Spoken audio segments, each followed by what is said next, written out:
Everybody welcome to my channel speaking with Mansi. So guys, आजचा आपला topic आहे some useful words. So topic start करण्याआधी जर तुम्ही माझ्या चॅनलवर नवीन असाल तर सबस्क्राइब करायला विसरू नका आणि बेल आयकॉनवरती क्लिक करायला सुद्धा विसरू नका.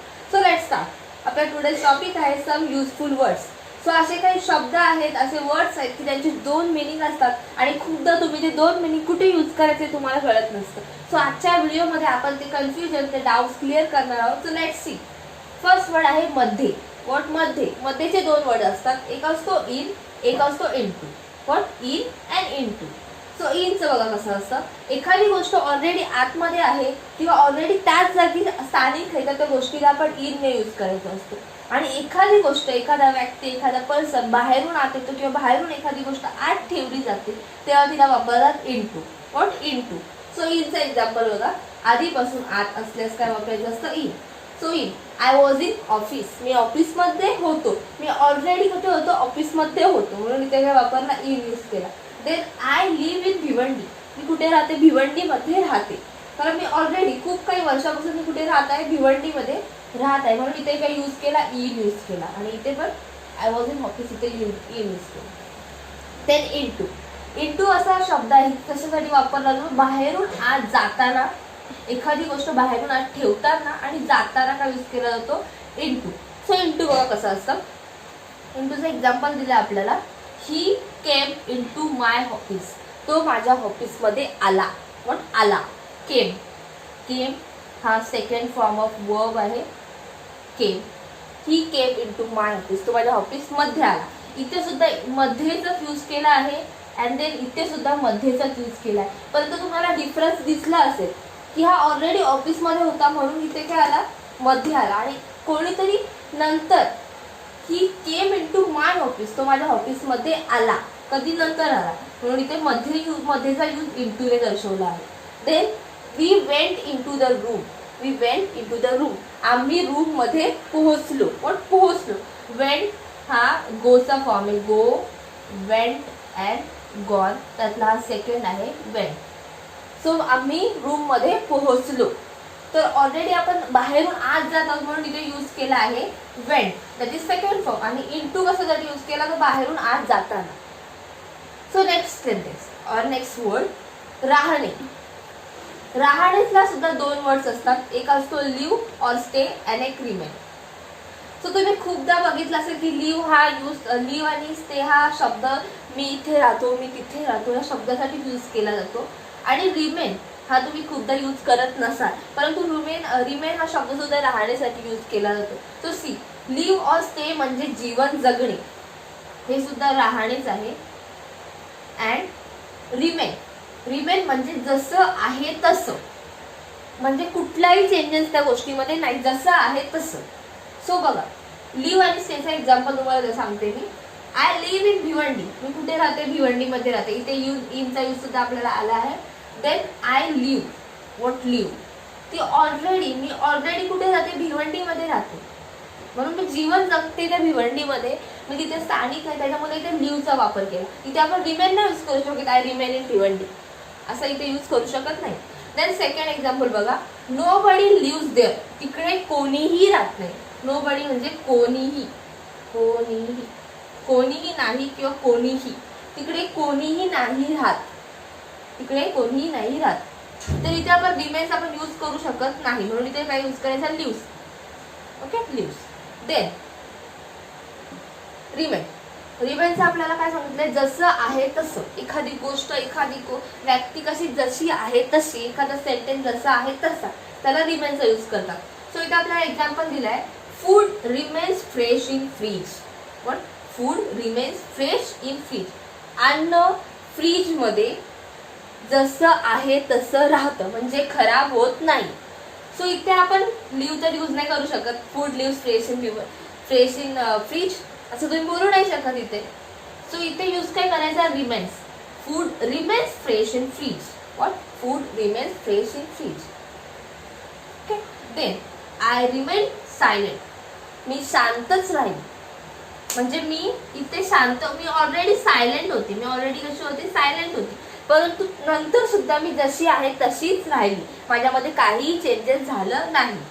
सो इथे लिव्हला आपण काय यूज करू शकतो, राहण्यासाठी, जीवन जगण्यासाठी आणि रिमेन्सला जसं आहे तशासाठी. देन थर्ड वर्ड देणे. आता देणे सुद्धा दोन प्रकारचे असतात, एक परवानगी देणे असतो, एक वस्तू देणे असतो. सो त्याच्यासाठी दोन वर्ड आहेत, गिव्ह अँड अलो. व्हॉट? गिव्ह अँड अलो. तुम्ही परवानगी जर कोणाची घेत असेल, तुम्ही असं नाही बोलणार गिव्ह मी परमिशन असं बोलता तुम्ही, but most of the time give हा वर्ड तिथे यूज करू शकत नाही आपण. सो त्या गिव्हच्या जागी कुठला वर्ड यूज करायचा परमिशन मागण्यासाठी, ते अलो. अलो. व्हॉट? अलो. सी एक्झाम्पल बघा आता गिव्हचा. I will give you ₹200 or ₹20 or ₹30, जसं एक्झाम्पल तसं तुम्ही बघूया. I will give you ₹20. मी तुला ₹20 देईन. मी तुला ₹20 देईन. तर इथे पैसे देण्याची बोलणी चालू आहे आणि तिथे देण्याचा यूज कशासाठी केलाय, गिव्हने दर्शवला आहे. व्हॉट? गिव्हने तिथे दर्शवणं केली आहे. देन अलो. आता अलो मध्ये बघा की I will not allow you to go. I will not allow you to come. I will not allow you to go to the market. I will not allow you to go to the picnic. असे खुद्द तुम्ही parents कडून word ऐकले असाल की मी तुला पिकनिकला जायला परवानगी देणार नाही, तर तू सेंटेन्स तुम्ही असं नाही बोलू शकत, I will not give permission to go the picnic. Sir तिथे गिव्ह सुद्धा चांगल्या प्रकारे बसतो, परंतु तुम्हाला स्मार्ट वे, तुम्हाला परफेक्ट सेंटेन्स हवा असेल तर अलोचा यूज करणे खूप महत्त्वाचे. तर तुम्ही असं बोलू, तुमचे पॅरेंट्स असं बोलतील, I will not allow you to go to the picnic. काय गाईस? सो सी इथे आपल्याला अलोचा यूज करण्यात आलाय परमिशनसाठी. अलो म्हणजे परवानगी देणे. परवानगी देणे. व्हॉट? परवानगी देणे. आणि हा इथे देण्याचा फक्त कार्य होतं आणि परवानगी देण्यासाठी हा यूज केला जातो. व्हॉट? अलो. देन फर्स्ट मध्ये आपण बघितलं आहे मध्ये. मध्येसाठी इन आणि इनटू असतात, परंतु मध्ये हा दुसऱ्या प्रकारे सुद्धा यूज केला जातो, that is between and among. What? Between and among. दोघांमध्ये. दोघांमध्ये तुम्ही इन नाही बोलू शकत, दोघांमध्ये तुम्ही इन वापरू शकत नाही. सो तेव्हा जेव्हा दोघांमध्ये हा शब्द येतो तेव्हा तुम्हाला वापरायला लागेल between. What? Between. Between you and me. तुझ्या आणि माझ्यामध्ये. What? Between you and me. आपण असं नाही बोलू in you and me. In you and me सुद्धा खूप जवळ तुम्ही सेंटेन्स मध्ये बघितलं असेल, पण बिटवीन हा मोस्ट ऑफ द यूज केला जातो. बिटवीन हा खूप महत्वाचा शब्द आहे आणि तो फक्त आणि फक्त दोघांमध्ये दर्शवण्यासाठी यूज केला जातो. Between A and B. Between pen and pencil. Pen आणि पेन्सिल मध्ये, तुझ्या आणि माझ्यामध्ये, त्याच्या आणि तिच्यामध्ये, तेव्हा काय यूज केला जातो? बिटवीन. Then among.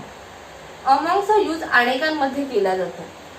तुम्ही जर बोलायचं असेल की बिटवीन ऑल, तुम्ही असं बोलू शकत नाही, कारण बिटवीन हा फक्त दोघांमध्ये यूज केला जातो. Between all. ऑल म्हणजे अनेक लोक होऊन गेली. सो अनेक लोक जेव्हा इथे बोलायचं among all. I will go among with you.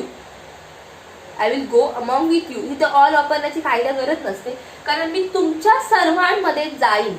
I will go among with you. मी तुमच्या सर्वांमध्ये जाईन. सो इथे ऑलरेडी अमॉंग हा अनेकांमध्ये यूज केला जातो, तर इथे तुम्हाला ऑल यूज करण्याची मोस्ट ऑफ टाइम गरज नाही आहे. सो आपण फर्स्ट बघितला मध्ये, राहणे, देणे अँड मध्ये. मध्येला 4 दिले, तिथे इन, इनटू हे जाण्या येण्यासाठीच्या गोष्टीसाठी, आणि हा मध्ये हा दोघांमध्ये, अनेकांमध्ये. Then allow, give, then leave, stay, remains, असे खूप सारे शब्द आहेत. अजून ह्या पुढचे शब्द आपण पाहणार आहोत. सो नेक्स्ट सांगणे. सांगण्यामध्ये दोन असतात, आपण दोन प्रकारे बोलू शकतो, से अँड टेल. तर से शब्द कधी वापरायचा ते बघा. फक्त सांगणारा असेल तर, फक्त तुम्हीच सांगत असाल कोणाला तरी, तेव्हा तुम्ही सेचा यूज करायचा. आणि टेल. टेल सांगणारा कोणाला सांगतो ते दिलं असेल तर एखाद्या वाक्यामध्ये सांगितलं असेल की तो तिला सांगतो, किंवा एखादी व्यक्ती एखाद्या व्यक्तीला सांगतो, तर तेव्हा टेल यूज करायचं. तुम्हाला मी एक्झाम्पलने प्रूव्ह करून दाखवते, दॅट इज आय से. मी सांगते. आणि जर तुम्हाला टेल बोलायचं असेल, ही टेल मी और ही टोल्ड मी, तुम्हाला बोलला होता. सो से आणि टेलचा उपयोग कसा करायचा तुम्हाला समजलं असेल. देन वाटणे. वाटणे सुद्धा दोन प्रकारचं असतं, एक फील आणि एक असतो सीम. फील आपल्या शरीरातून वाटतं, आपल्याला आतून जाणीव होते अशी की खरं जर मला असं वाटते, खरंच तसं वाटते. आणि सीम असं वाटते की आपल्याला फक्त एक अशी शंका, अशी असं वाटते की असं होणार आहे. सो फील कधी यूज करायचं, जर तुम्हाला एक्झाम्पल नाही बघा, आय एम फिलिंग कोल्ड, मला कसं थंड असं ताप आल्यासारखं वाटतंय, किंवा आय एम फिलिंग हंग्री, मला भूक लागल्यासारखं वाटतं. हे शरीरातून बाहेरच्या भावना असतात की I feeling cold, I feel hungry, I feel like sleepy. मला झोप आल्यासारखी वाटते, ते शरीराच्या भावना असतात. आणि दुसरा जो सीम आहे तो शरीरास नाही वाटत, तर तो वरवरून वाटला जातो. That is it seems that Manoj won't come. असं वाटते की मनोज आज येणार नाही. किंवा it seems that rain is not come. असं वाटतं की पाऊसच पडणार नाही. सो शरीरास वाटणाऱ्या गोष्टीला फील यूज करायचा, आणि शरीरास न वाटतं फक्त वरवरून आपल्याला असं एक जाणीव होते असं वाटतं, तर तिथे काय यूज करायचं, सीम यूज करायचा. देन माहीत पडणे. सो माहीत पडण्यामध्ये आपल्याला माहिती आहे, माहीत असलेला आपण नो यूज करतो. व्हॉट नो यूज करतो, माहीत असलेला नो. सो माहीत पडण्याला काय यूज करायचं, तर आपण असं बोलू शकतो की कम टू नो. हे माहीत पडण्यासाठी कम टू नो. आणि आपल्याला आतून अशी जाणीव होते, आतून आपल्याला माहीत पडतं, तेव्हा काय यूज करायचा, realise. What realise. So come to know. Come to know बघा, तुम्हाला एक्झाम्पलने समजेल. At 6 o'clock, I come to know that Manoj is not going to come today. 6 वाजता मला असं समजलं की, मला असं माहीत पडलं की मनोज आज येणार नाही. सो इथे माहीत पडणं, आपल्याला कोणाकडून तरी बातमी कळाली की असं होणार नाही. सो तेव्हा इथे काय यूज करायचं, कम टू नो यूज करायचं. What at 6 o'clock I come to know that Manoj is not going to come today. इथे गोईंग टू, तुम्हाला तर इथे प्रश्न पडला असेल की गोईंग पण लावलाय, ते कम पण लावलाय, येणे जाणे एकत्र होते का, असं नाही. तर इथे गोईंग टू हा कोणाचं काम करतोय, तर विलचा काम दर्शवत आहे. कोणाचा, विल. सो गोईंग टूच्या लेक्चरमध्ये आपण डिटेलमध्ये शिकणारच आहोत, परंतु आता गोईंग टू हा विलचा काम इथे करतोय, एवढं लक्षात ठेवा. Then realise. रिअलाइज म्हणजे जाणीव होणे. जाणीव होणे. सो आपल्याला इथे जाणीव होते, आतून जाणीव होते. ज्या प्रकारे इथे आपल्याला आतून वाटतं की मला असं होतंय, मला तसं होतं, त्या प्रकारे इथे आतून जाणीव होते आपल्याला की एखादी गोष्ट अशी होणार आहे, किंवा आपल्याला एक फील होतोय. दॅट इज, बघा आता एक्झाम्पल इथे दिलाय. When I feel sick I realise what is illness. जेव्हा मी आजारी पडलो, व्हेन आय फील सिक, मी आजारी पडलो, तेव्हा मला जाणीव झाली की काय आजारपण काय असतं. So when I feel sick I will realize what is illness. सो मी आजारी पडलं तेव्हा मला कशी जाणीव झाली, काय आजारपण काय असतं. सो इथे फक्त आपल्याला कोणाकडून तरी बातमी कळते, एखाद्या गोष्टीची माहिती होती, तेव्हा कंटिन्यू यूज करायचा. आणि आतून जाणीव होत असेल तर रिअलाइज यूज करायचा. देन वर सुद्धा 3 प्रकारे बोललं जातं. एक ऑन, एक ओव्हर, एक upon. On, over and upon हे तिन्ही वर साठी दिलेले आहेत. देन आसर हा हिंदी वर्ड आहे, त्याला मराठीत परिणाम सुद्धा बोलतात, आसर सुद्धा बोलतात. सो एखाद्या गोष्टीचा परिणाम होतो एखाद्या गोष्टीवर, एखाद्या व्यक्तीवर, आपण एखादी गोष्ट बोलून जातो, त्याचा इफेक्ट त्या व्यक्तीवर होतो. आपण मोस्ट ऑफ द वेळेस इफेक्ट बोलतो. सो त्याला 3 प्रकारे बोललं जातं. त्यात effect, affect, affect. Effect, affect, affect. हा इफेक्ट आहे, अफेक्ट आहे, आणि हा अफेक्ट आहे. सो पहिला बघा, सांगणे, वाटणे, माहीत पडणे, आणि वर आणि असर. सांगणे, say, tell, feel, seem, come to know, realize, on, over, upon, effect, affect, affect. So आता दुसरा वर्ड आहे आपला समजावणे. सो गाईज लिसन, समजावणे आपण 4 पद्धतीत बोलू शकतो, परंतु प्रत्येकाचा अर्थ हा प्रत्येक ठिकाणी वेगळा असतो. सो फर्स्ट समजावण्यामध्ये आपण समजावण्याला एक्सप्लेन करतो. आय एक्सप्लेन, मी समजावलं. तर समजावण्यासाठी फक्त एक्सप्लेन वर्ड नसून 3 अजून वर्ड्स आहेत जे आपण मोस्टली यूज करत नाही, परंतु ते प्रत्येक ठिकाणी त्या समजावण्याचा अर्थ हा वेगळ्या पद्धतीने घ्यायला हवा. सो फर्स्ट आहे एक्सप्लेन. तो फक्त समजावण्यासाठी यूज केला जातो, हा आपण सगळीकडे यूज करू शकतो. परंतु जर आपल्याला कोणाला पटवून सांगायचं असेल, एखादी गोष्ट आपल्याला त्याला समजावून सांगायची असेल, तर त्याला म्हणतात convince. What convince, I convince her, मी तिला पटवून सांगितलं. देन जर आपल्याला कोणाला कळकळीने सांगायचं, कळकळीने विनंती करायची असेल, समजावायचं असेल, तर त्याला बोलतात परस्यू. व्हॉट परस्यू, कळकळीने सांगणे. देन डिस्वेड. व्हॉट डिस्वेड, डिस्वेड म्हणजे न करायला सांगणे. कोणाला तरी आपण फोर्स करायचं की ती गोष्ट करू नको, त्याला समजावून सांगायचं की हे तुझ्यासाठी वाईट आहे, तू हे करू नको. तर त्यावेळेस फक्त एक्सप्लेनचा यूज तुम्ही जर करायला गेला तर खूप सिम्पल वाटते, परंतु तुम्ही जर डिस्क्राईब यूज केला तर ते परफेक्ट असं वर्ड कशासाठी यूज केला जातो, न करायला समजावणे. सो पहिला आहे समजावणे, एक्सप्लेन. देन पटवून सांगणे, कन्व्हिन्स. देन परस्यू म्हणजे कळकळीने सांगणे, आणि देन डिस्क्राईब म्हणजे न करायला सांगणे. देन नेक्स्ट वर्ड बघा, भांडण. तर भांडण म्हणजे तुम्हाला माहिती आहे फक्त क्रॉल, तुम्ही हाच वर्ड यूज करता, परंतु तो वर्ड दोन प्रकारे अजून आपण यूज करू शकतो. दॅट इज टू क्वारल म्हणजे भांडण. ते लहान मुलांसारखं जेव्हा आपण भांडतो छोट्या मुलांसारखं तेव्हा टू क्वारल बोलतात. आणि डिस्प्यूट म्हणजे खूप मोठा वाद, खूप मोठा युद्ध होणार असेल, मोठं भांडण होणार असेल त्याला बोलतात dispute. Then to haggle. To haggle म्हणजे पैशासाठी. आपण मोस्टली बार्गेनिंग करताना जर कोणाशी भांडण झालं तर त्याला आपण हा वर्ड दर्शवू शकतो, to haggle. I haggle with her. I haggle with her मी तिच्यासाठी पैशासाठी कचकच केली, कुरकुर केली, तेव्हा काय हंगल यूज करेल. सो भांडण 3 प्रकारच्या वर्डमध्ये आपण बोलू शकतो, to quarrel, dispute and to haggle. Then next word पहाणे. पहाणेला आपल्याकडे फक्त 3 वर्ड आहेत. आणि काहीच आपल्याला या इंग्लिश शिकण्यासाठी महत्त्वाचं म्हणजे आपल्याला वोकॅब्युलरी पॉवर जी असते ती वाढवायची आहे.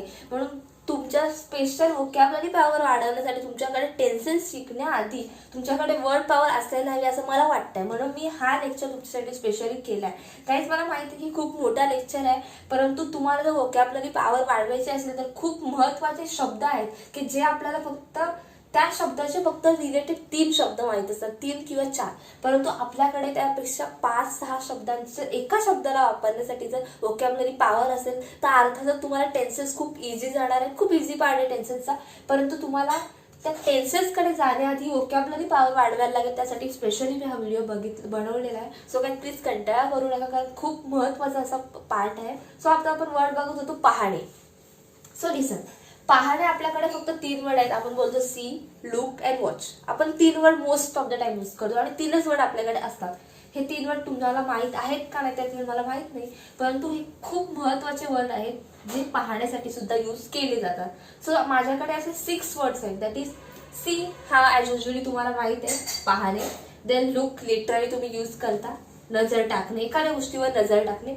वॉच, आता वॉच फक्त टीव्ही बघण्यासाठी का यूज करतात सांगू, कारण टीव्ही आपण कशी ध्यानपूर्वक बघतो आणि एखादी गोष्ट जर आपण ध्यानपूर्वक बघत असेल, आय वॉच मी ध्यानपूर्वक पाहते. सो ध्यानपूर्वक पाहण्यासाठी वॉचचा यूज करतात. देन लुक हा नजर टाकण्यासाठी आणि सी फक्त पाहण्यासाठी. या सगळीकडे यूज करू शकता तुम्ही. लुक नजर टाकण्यासाठी, वॉच पाहण्यासाठी, ध्यानपूर्वक पाहण्यासाठी. सो 3 वर्ड जे तुम्हाला माहीत नाही, दॅट इज स्टेअर, पिक, ओजन. स्टेअर, पिक, ओजन. स्टेअर हा एकटक कुठल्या तरी गोष्टीकडे आपण एकच टक लावून बघतो. कधी कधी आपण ना विचारामध्ये एवढं रमून जातो ना की एखादा पेन, पेन्सिल, कधी कधी स्कूलमध्ये सुद्धा ना फळ्याकडे अशी एकटक लावून बघत असतो. सो त्यावेळेस आपण फक्त असं नाही बोलायचं की वॉच द ब्लॅकबोर्ड, असं नाही बोलू शकत. I look the blackboard, I see, असं नाही बोलू शकत. तर त्यावेळेस हा यूज करायचा, आय स्टेअर. आय स्टेअर, मी एकटक लावून पाहिलं. देन पिक, जर एखादी व्यक्ती असं काही काम चालू असेल आणि आपण अचानक जातो तिथे आणि असं डोकावून पाहत असतो लपून छपून, तर त्यावेळेस आपण सी, लुक, वॉच हे वर्ड्स खूप कॉमन आहेत. सो हे वर्ड्स नाही यूज करायचे. तर कोणता वर्ड यूज करायचा, पिप, आय पिप, मी डोकावून पाहिलं. देन ओजन.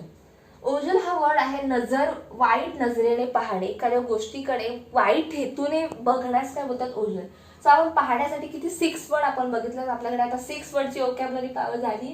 सो गाईज मला आज खात्री आहे की तुम्हाला पाहण्यासाठी तुमच्याकडे 6 वर्ड आले आहेत आणि ते तुम्ही आजपासून यूज करायला स्टार्ट सुद्धा करा. सो पहिला सी, पाहणे, लुक नजर टाकणे, वॉच ध्यानपूर्वक पाहणे, स्टेअर एकटक लावून पाहणे, पिप डोकावून पाहणे आणि ओजन वाईट नजरेने पाहणे.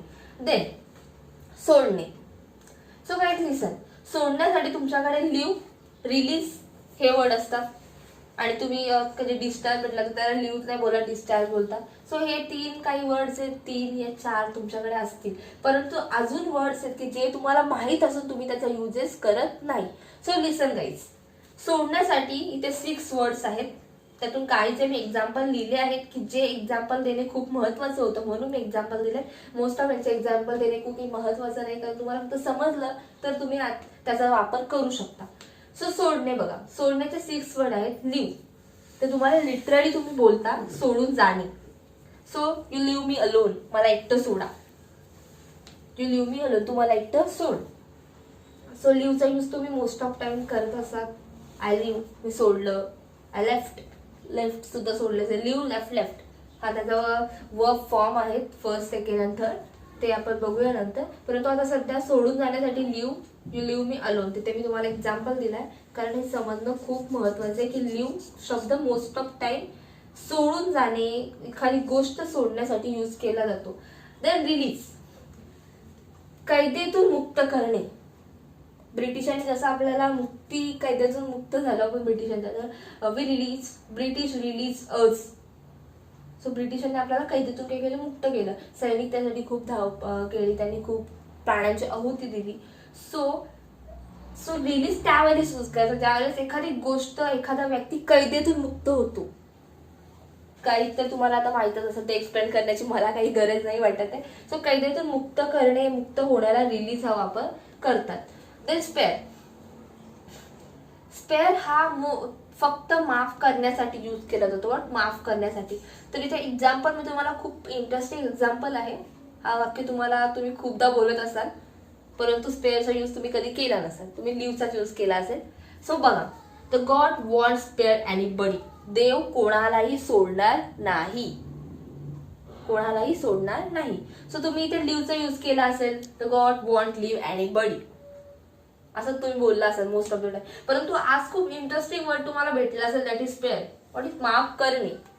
देव कोणालाही माफ करणार नाही, और देव कोणालाही सोडणार नाही. देन कॉइन, तुम्ही मोबाईलमध्ये तुम्हाला ऑप्शन दिले असतात, कोणतेही ऍप स्टार्ट करण्यानंतर तुम्हाला ऑप्शन येते की तुम्ही याला कंटिन्यूअस करणार आहे की क्वाइट करायचं आहे. You like to quit it असं तुम्हाला दिलं जातं. मोस्ट ऑफ द टाइम टीव्हीवरती सुद्धा, टीव्हीच्या रिमोटवर जो असतो, जो आपण रिमोट ऑपरेट करतो टीव्ही ज्याने, त्यावर सुद्धा लिहिलं असतो की क्वाइट वर्ड लिहिला असतो. तुम्हाला मोस्ट ऑफ द टाइम तुम्ही क्वाइट वर्ड ऐकता, बोलता, वाचता, परंतु तुझं नक्की मिनिंग काय ते तुम्हाला माहित नसतं. तर क्वाइट हा शब्द आहे,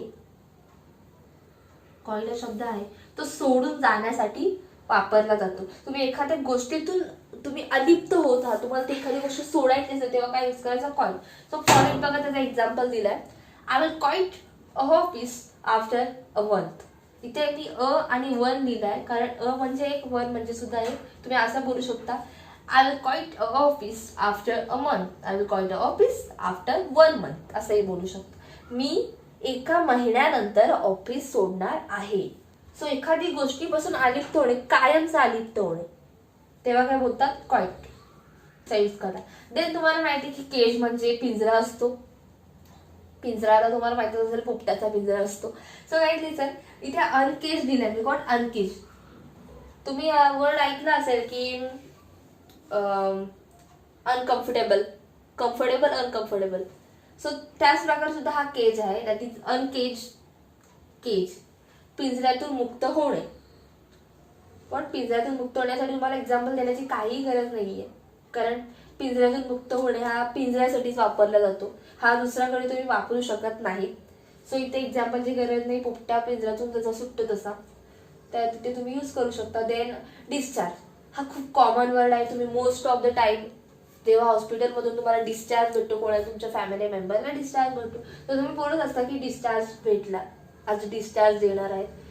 परंतु तुम्ही हा वर्ड फक्त हॉस्पिटलसाठीच यूज करू शकता. तुम्ही हा वर्ड सोडून जाण्यासाठी यूज करू शकत नाही. फक्त काय बोलायचं, हॉस्पिटलमधून डिस्चार्ज सोडणे, हॉस्पिटलमधून सोडणे, त्याला बोलतात discharge. A doctor or a patient get a discharge after some treatment. एखाद्या पेशंटला काही काळानंतर, त्याच्यात पूर्ण ट्रीटमेंट झाल्यानंतर त्याला काय भेटला, डिस्चार्ज भेटला. सो तुम्हाला मी इथे खूप सारे वर्ड्स दिले होते, देणे, जाणे वगैरे, पाहणे, असे खूप तुम्हाला मी वर्ड, आणि हा व्हिडिओ खूप मोठा आहे मला ठाऊक आहे. सो पुन्हा एकदा याला आपण रिवाइज करूया. तरी समजणे, एक्सप्लेन, कन्व्हिन्स, परस्यू, डिस्प्यूट. भांडण, कॉरल, डिस्प्यूट, टू हंबल. पाहणे, see, look, watch, stare, peep, ओझन. सोडणे, leave, release, spare, quit, uncage, discharge.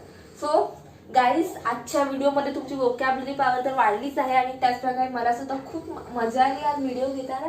आणि जर तुम्हाला माझा व्हिडिओ आवडला असेल तर लाईक करायला विसरू नका. अँड मोस्ट इम्पॉर्टंट, तुम्हाला ह्यामध्ये जर तुम्हाला म्हणजे वाक्यामध्ये तुम्हाला वापरण्यास काही प्रॉब्लेम्स येत असतील, किंवा तुम्हाला लेक्चरविषयी काही डाऊट्स असतील रिगार्डिंग दिस टॉपिक, रिगार्डिंग दिस वर्ड्स, सो तुम्ही गाईज कमेंट बॉक्समध्ये कमेंट करायला सुद्धा विसरू नका. आणि जर माझा व्हिडिओज आवडला असेल तर सुद्धा कमेंट करू शकता. And thanks for watching my video, and see you in next video.